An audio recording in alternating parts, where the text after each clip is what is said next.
press की respective मैमसू इकोनोना खुरुमजरी से जूम मीटिंग क्लास अटेंड तौजबको हाथू हाथू तौनबदे खितंग थेंदोखरे नाइबिरमैदमक्ता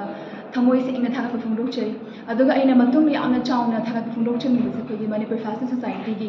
अखोगी एग्जीक्यूटिव अदुदगी अखोगी सीनियर्स म्यामदा थमोई सेंगना हराउजबा अदुगी थागत फोंदोकचनी हाइदि पिकने लइबा कम्युनिटी स्माइल सोसाइटी सिदगी अखोइने खितंग तंग तौजरकपा यामना चाउना मोटिवेट तौबीबा अखोई इंखटबीबसे अदुगी मते हराउजे अदु अइना चचगदबसे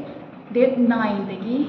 होजरगने कंपटीशन से अदुगा प्रिलिमिनरी ना 20 सितंबर दने अदुगा 22nd दा finale सुमाइना Jaipur पुथु Jagan हाइना हाइबिरे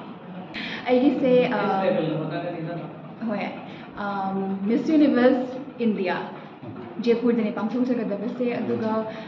सिगी competition सिगी ख्वाइदगी फजब high Targe हंदक पुरकलिबा inclusivity high तारे मतम अमददी सिदा मैरिड वुमेन अदुदगी चही कुनमंगा हेनख्रबा हाइट 5'4" सुदब मैम याव यादे हाइना लेरमे रूल्स खरा अदुबा अइना यावजरबी कंपटीशन सिदी